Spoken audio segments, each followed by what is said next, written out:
म्हणजे सगळ्यांचं उत्तर सत्य म्हणजे 20 तारखेमध्ये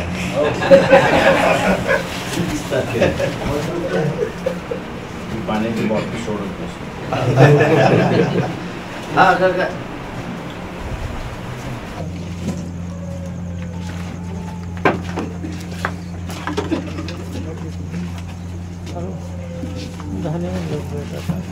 बाईक करतो. हो हो काय असं म्हणलं सांगा नाही.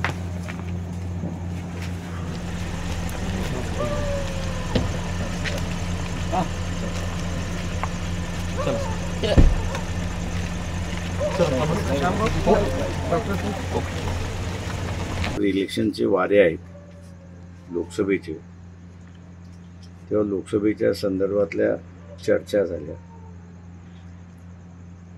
आणि पुढील वाटचाल कशी करायची याच्यावरती चर्चा झाली. सर, लोकसभा इलेक्शनच्या बाबतीत नेमकी काय चर्चा झाली? आपण संयुक्त असे लढणार आहेत का? प्रस्ताव वेळ येईल त्यावेळेस सांगतो ना काय. बरं, ठीक आहे. उद्या आपली प्रेस आहे, त्या प्रेसमध्येच काही होईल का जाहीर? नाही, उद्याच्या प्रेसमध्ये नाही. बरं, चर्चा सकारात्मक झाली. भेटलो म्हणजे सकारात्मकच असते. चालेल, आपली परवानगी आहे का सगळ्यांची निघायला? दादा, प्रकाश आंबेडकर साहेब आलते, नेमकी काय चर्चा झाली? भेट देण्यासाठी सदिच्छा भेट म्हणले तर त्यांनी सांगितलंय सगळं.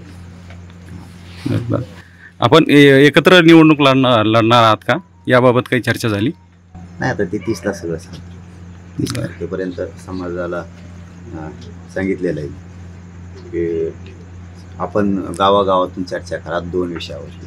निवडणूक लढवायची का आणि दुसरं अपक्ष एक उमेदवार द्यायचा का, या 2 विषयासाठी त्या दिवशी जे चर्चा बैठकीत झाली आपल्या अंतरवालीतल्या त्या 24 तारखेच्या, त्यानंतर 30 तारखेपर्यंत आपण त्यांना वेळ दिला होता की 30 तारखेला आपण निर्णय घेऊ. तुम्ही गावागावातून अहवाल असा आणा. गावागावात काहीच विचारायचं नाही आहे, जिल्ह्यात काहीच विचारायचं नाही, एवढंच विचारायचं आहे फक्त की निवडणूक लढवायची का आणि दुसरं आपण अपक्ष म्हणून एकच उमेदवार द्यायचा का. तो अहवाल येईपर्यंत 30 तारखेपर्यंत मी समाजाला मायबाप मानलेलं आहे, त्यामुळं समाजाला पुन्हा ते विचारल्याशिवाय, ते अहवाल आल्याशिवाय मी कुठला निर्णय आता तुम्हाला सगळं 30ला सांगतो. तुम्ही त्या दिवशी आवाहन केलं की जर आपण निवडणूक लढत असेल तर त्या 4 जातीचा प्रामुख्याने समावेश असला पाहिजे, तर त्या 4 जातीच्या समावेशाच्या संदर्भात आज काही चर्चा झाली का? नाही, मी त्यावेळेस सांगितलं होतं करायचं तर मग सगळ्या जाती धर्माचं. मी तर एक तर स्पष्ट सांगितलं होतं की आपल्याला राजकारण मला कळत नाही, नकोच. किंवा दुसराही पर्याय सांगितला होता की पक्ष कोणचाही असू द्या, तुम्ही त्यांच्याकडून बॉन्ड घ्या लेखी आणि त्यांना पाठिंबा द्या. नाहीच केलं तर विधानसभेच्या टायमाला आपण बघूयात काय करायचं. त्या समाज शेवटी मायबाप मानल्यानंतर त्यांनी सांगितलं 7 महिने आम्ही तुमचं ऐकलं, तर आता एवढेच आमचं ऐका, मार्गदर्शन म्हणून फक्त केलं तर तुम्हाला राहायचंच उभा. मी तर करणारच नाही आहे राजकारण, मी स्वार्थी नाही आहे. माझा उद्देश सामाजिक चळवळीवर माझा खूप विश्वास आहे. सामाजिक चळवळीतून जन आंदोलनातून माझ्या गोरगरीब मराठ्यांना न्याय मिळून द्यायचा, त्यावरती आत्ताही ठाम आहे मी.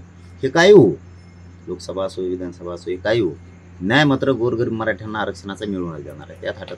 परंतु आता दिलायच वेळ त्यांना वेळ दिलायच आपण आता की तुम्ही जा गावागावात विचारा, मायबापाला विचारा. जरी आपण इथं 3-3.5 लाख काय असतील ते जमले होते त्या दिवशी, आपल्याला एवढ्यावरती निर्णय झालायच करायचे, पण आपल्या मायबापांना सन्मान द्या. मायबाप म्हणजे गावागावाला, जिल्ह्याला सन्मान द्या आणि त्यांना विचारा काय करायचं, निवडणूक लढायची की नको आणि उमेदवार एक द्यायचा का नको, हे त्यांच्याकडून येतात. 30 तारखेपर्यंत अहवाल येईपर्यंत मी राजकीय भाष्य किंवा लोकसभेच्या बाबतचं काहीच घोषित नाही. पहिल्या टप्प्यातील निवडणूक प्रक्रियेची सुरुवात झालेली आहे, मग त्याची तारीख लवकरच सुरू होते पहिल्या टप्प्यातल्या आणि दुसऱ्या टप्प्यातल्या फॉर्म भरण्याची, तर त्या दृष्टीनं आपलं काय पुढचं पाऊल राहणार आहे? नाही, ते तर विषयच नव्हता ना, त्यावेळेस काही ठरलेलंच नव्हतं. समाजानं काय करायचं, आपण काय करायचं, काय नाही केलं पाहिजे. परंतु कुठं परिवर्तन मिळवायचं असलं, आपल्याला कुठं जर न्याय मिळवायचा असला तर ज्यांच्याकडून अपेक्षा आहे ते जर देणार नसले, त्यांच्याकडून अपेक्षा आहे ते जर देणार नसले तर तुम्हाला देणारं बनावं लागतं. तुम्ही किती दिवस भांडत बसणार आहे, कोणचं आरक्षण द्या, मग मराठा असू द्या, दलित बांधव असू द्या, मुस्लिम बांधव असू द्या, धनगर बांधव असू द्या, 12 बलुतेदार असू द्या, किती दिवस भांडणार आपण, ओबीसी बांधव पण असू द्या की द्या आरक्षण द्या आरक्षण. त्यापेक्षा देणारे बना, हां तुमच्यावर केस होती, तुम्ही कोणाला सांगताय? नेत्याला. तो तुमचं ऐकतो का? नाही ऐकत. मग तुम्हीच देणारे बना ना, तुम्हीच त्याला बनविलेलं आहे.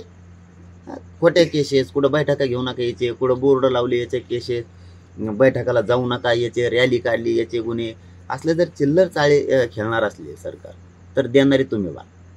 मग तुम्ही आता उद्या कापसाचं म्हणणार, कापसाला भाव नाही.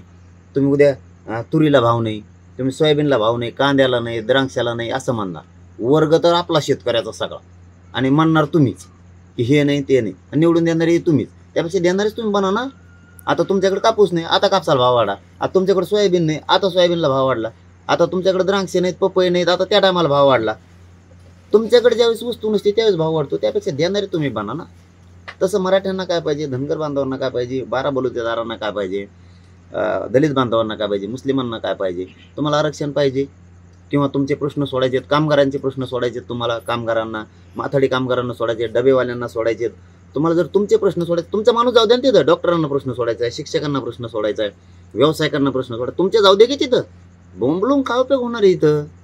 काय उपयोग होणार आहे का बोंबलून तुम्हाला इथं? आम्हाला हे मिळत नाही.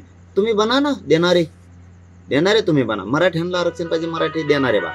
तुमच्यावर गुन्हे दाखल होत आहेत, मुद्दाम करतायत, तुम्हीच निवडून दिलेला माणूस, तर तुम्ही न गुन्हे होणारे बना. न होऊ द्यायचे गुन्हे न होऊ देण्यासाठी बना. तुम्हाला तुमच्या पिकाला भाव पाहिजे, भाव देणारे बना. उगाच आरडून उडून काय उपयोग नाही. पण आता समाजाला वेळ दिलेला आहे. रविवारपर्यंत काय निर्णय येतोय मला माहीत नाही, काय अहवाल येतोय गावागावातून हे मला माहीत नाही. त्यामुळे मी मायबाप समाजाला म्हणल्यावर त्यांचा अहवाल आल्याशिवाय, विचार आल्याशिवाय मी डिसिजन नाही घेऊ शकत. मग ते मला राजकारणाशी काय देणे घेणार नाही. मी कधी स्पष्टच बोलतो, आजच नाही, त्याविषयी बोललो होतो. माझा राजकारणावर विश्वास नाही आणि त्याच्यापासून मग काही गुंतलेलं नाही. समाज जर नको म्हणला, नको, हो म्हणला तर इतक्या ताकदीने उतरणार की यांनी जसं मला आंदोलनात हलक्यात घेतलं होतं तसं राजकारण सुद्धा हलक्यात नाही घ्यायचं. बरं, तुम्ही आता जी आपल्या पुढील आंदोलनाची किंवा राजकीय भूमिकेची जी लाईन ओढली ती प्रस्थापित विरुद्ध विस्थापित, मग विस्थापिताचे उमेदवार देणार का प्रस्थापित पक्षाचे किंवा कोणी प्रवेश केला तर तसे उमेदवार देणार, याबाबत आपली काय भूमिका आहे? प्रवेश म्हणजे आमचं परत पाहिजे सर तो थोडा होईल. हे बघा, आता 20ला क्लिअरच चित्र करू आपण. 30ला आपण क्लिअरच करू. 2 वेळी सांगितलेलं आहे, गावात जायचं, तालुक्यात जायचं, जिल्ह्यात जायचं आणि एकच विचारायचं, निवडणूक मराठ्यांनी लढायची का? आणि अपक्ष सगळ्यात मिळून एकच उमेदवार द्यायचा. किचकिच नाही, सुटसुटीत काम सांगितलेलं आहे, तेवढंच करायचं. उमेदवार बी होणार, काय व्हायचं ते होणार. तुम्ही पुढेही माझ्या बघा, तेच सांगतो मी की हलक्यात कोणी कोणाला घ्यायचं नाही. आता वंचित कडून जर प्रस्ताव आला तर याबाबत तुम्ही काय भूमिका? नाही, आता 30लाच सगळं होईल. काय होतं, मी पुन्हा त्याच विषयावर येईल, मी सुद्धा आणि तुम्ही सुद्धा, की शेवटी आता समाजाच्या हातात मी सूत्र दिले सगळे. म्हणजे समाजाशी चर्चा करून पुढील निर्णय. हा, त्या दिवशी झालाय, परंतु तेवढ्यावर न करता गावात राहिलेल्या मायबापांना सुद्धा सन्मान देणं गरजेचं आहे महाराष्ट्रातल्या. म्हणून त्यांना विचारणं काय अवघड आहे? त्यांना विचारायचं, करायचं आहे का?